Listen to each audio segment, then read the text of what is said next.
Fala pessoal, tudo bem? Professor Rude mais uma vez aqui com vocês, dando continuidade à nossa playlist sobre os grupos de artrópodas, beleza? Bom, nesta aula a gente vai detalhar um pouco sobre o grupo dos crustáceos, viu pessoal? Coloquei aqui uma imagem para a gente poder explorar a anatomia, é uma aula de anatomia. Só que antes da gente falar sobre a anatomia desses bichos, eu quero chamar a sua atenção para uma coisa, vem cá. Gente, crustáceo, ao contrário do que algumas pessoas pensam, forma um grupo taxonômico que no sistema tradicional não é uma classe, é um subfilo. Então coloca aí, por favor, é um subfilo, beleza? Então quer dizer que existe, dentro do filo artrópoda, o subfilo dos crustáceos. Dentro desse subfilo, pessoal, existem várias classes, tá? Várias classes. Mas uma se destaca com relação às outras, por conta dos seus representantes serem mais fáceis, né, de serem encontrados e porque também fazem parte, né, da nossa ecologia, principalmente a nossa ecologia alimentar. Vem comigo, olha só, dentro de crustáceo você vai encontrar uma classe chamada de classe Malacostraca, tá? A classe Malacostraca ela é dividida em várias ordens. Dentre essas ordens, uma se destaca, a ordem Decápoda, tá? Aqui na ordem Decápoda você vai encontrar representantes como lagostas, lagostins, camarões, siris, caranguejos. Esses animais eles são muito típicos, né, na nossa dieta alimentar, tá bem? Eles são muito bem representativos no seu ambiente, tanto aquático quanto terrestre, beleza? Então guarde isso no seu coração, tá? Crustáceo, apesar de alguns exercícios de vestibular e trazer como uma classe, não é um grupo taxonômico considerado classe, sim um subfilo, é um grupo bem grande. Beleza? Dentro desse grupo você vai encontrar uma classe chamada de Malacostraca e essa classe apresenta os seus principais representantes, né, formando uma ordem chamada de ordem Decápoda, que é a ordem, né, dos lagostins, que está aqui desenhado no meu quadro, dos camarões, dos siris e caranguejos. Ok? Legal. Vem comigo aqui rapidinho. O que a gente precisa lembrar com relação aos representantes dessa ordem, desse grupo taxonômico? O corpo deles é dividido geralmente em duas partes, cefalotórax e abdômen. São dois tagmas, né? Lembrando que o cefalotórax é a união da cabeça com o tórax, beleza? Fusão dessas duas partes. Eles apresentam dois pares de antenas, beleza? Um par bem grande, fácil de observar, e um par menor aqui, ó, franjado, bem menorzinho, que alguns autores chamam de antênulas, tá? Apêndices múltiplos, dá uma olhada aqui, ó, a quantidade de patinhas locomotoras. Você tem apêndices cefalotoráxicos e você tem apêndices abdominais. E o mais interessante, pessoal, guarde isso no seu coração, por favor. Os apêndices dos crustáceos são apêndices birremes. Ô professor, o que seria um apêndice birreme? Olha só, ele tem duas projeções, ó, tá vendo aqui? Essas projeções, né, nós chamamos de apêndices birremes. Aqui nos apêndices abdominais também, ó, duas projeções. Daí a gente falar que os apêndices são birremes. Nos outros artrópodes a gente vai encontrar os apêndices uniremes, por exemplo, como a gente viu lá nos insetos, né? Eles têm só uma projeção, então eles são chamados de apêndices uniremes, beleza? Legal. E para encerrar, olha só, a cutícula desses animais é uma cutícula, né, quitinosa, formada pelo polissacarídeo quitina, mas que é enriquecida com sais de cálcio, fazendo com que ela fique mais dura em alguns pontos do corpo, né? Então, por exemplo, aqui no meu lagostim, essa capa aqui que reveste o cefalotórax, né, é uma carapaça que tem, né, além da natureza quitinosa, sais de cálcio, deixando essa parte aqui bem dura. Aliás, olha o nome do grupo, ó, crustáceos.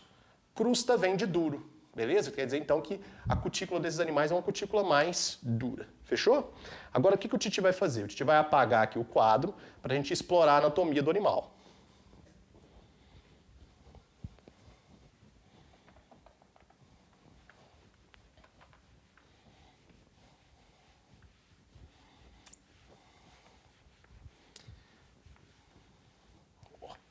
Show de bola. Legal, né?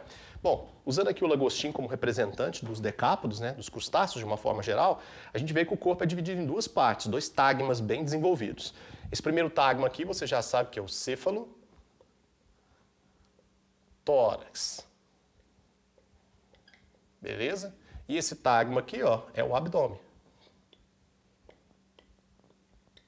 É a parte do corpo que a gente costuma comer, né? Quando a gente compra, por exemplo, uma porção de camarão, a gente come o abdômen, que é a parte musculosa mais desenvolvida. Belezinha? Muito legal. Vem cá, com relação aos cefalotórios, o que a gente precisa se atentar? Ou o que a gente precisa prestar atenção? Primeiro, esses animais apresentam dois pares de antenas. Esse par aqui maior, ó, a gente chama de antena mesmo. Antenas. Né? Opa, escrevi errado, gente, perdão. antenas. Você tem aqui as antenas. E aqui, ó, franjado, menorzinho, você tem as antênulas. Vou colocar para cá para ficar bem legal, ó, as antênulas. Isso aqui é muito forte nos exercícios, né, pessoal? Apareceu 2 pares de antenas, já pode correr para o abraço e marcar crustáceo, beleza? É o único táxon dentro do filo artrópoda que apresenta representantes com 2 pares de antenas. Antenas maiores, mais desenvolvidas, chamadas de antenas, e antenas menores, antênulas, beleza? Ótimo. Associado ao tórax, você encontra, né, os apêndices locomotores. Esses apêndices locomotores, como eu falei, são birremes. Aqui, ó, esses apêndices aqui, ó, vou marcar aqui para vocês. Todos esses aqui, ó, eles são conhecidos como apêndices cefalotoráxicos ou pereópodes.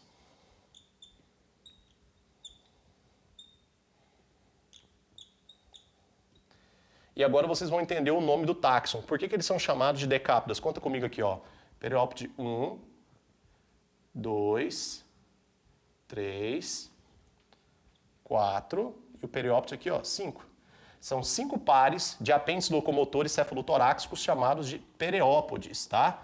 Massa.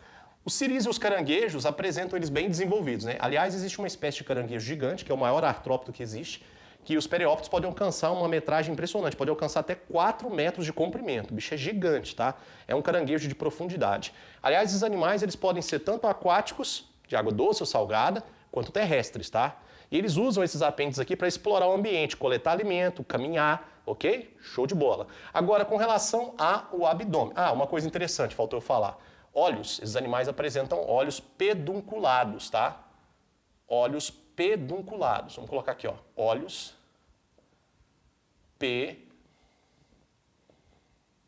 pedunculados.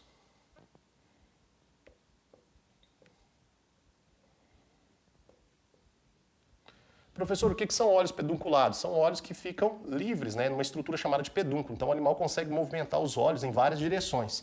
E ele tem autonomia, tá? Cada olho tem autonomia. O animal pode movimentar um pedúnculo ocular para uma direção e o outro para outra. Isso dá mais liberdade, né, para o animal conseguir, né, enxergar bem em diferentes ângulos. Embora a capacidade de formação de imagem seja reduzida, os olhos são compostos. Então, olhos pedunculados, compostos. Como assim compostos? Os olhos apresentam unidades formadoras de imagens que nós chamamos de omatídeos. Beleza? Legal, né? Agora, para terminar a exposição da anatomia do lagostim, que é o nosso exemplo, dá uma olhada aqui no abdômen. O abdômen é segmentado, né? Pode ter de 6 até 10 segmentos, dependendo da espécie. E olha só, existem projeções abdominais para o nado. Essas projeções são patinhas abdominais. Chamamos elas de pleópodes. Então tá aqui, ó. Essas aqui que vocês estão vendo, ó, são os pleópodes. E assim como os periópodes, os pleópodes também são birremes, beleza? Agora olha que bacana. Aqui, ó, no último segmento, você vê que ele tem um achatamento do dorso ventral, formando uma espécie de rabo de sereia. A gente chama esse último segmento aqui de urópode.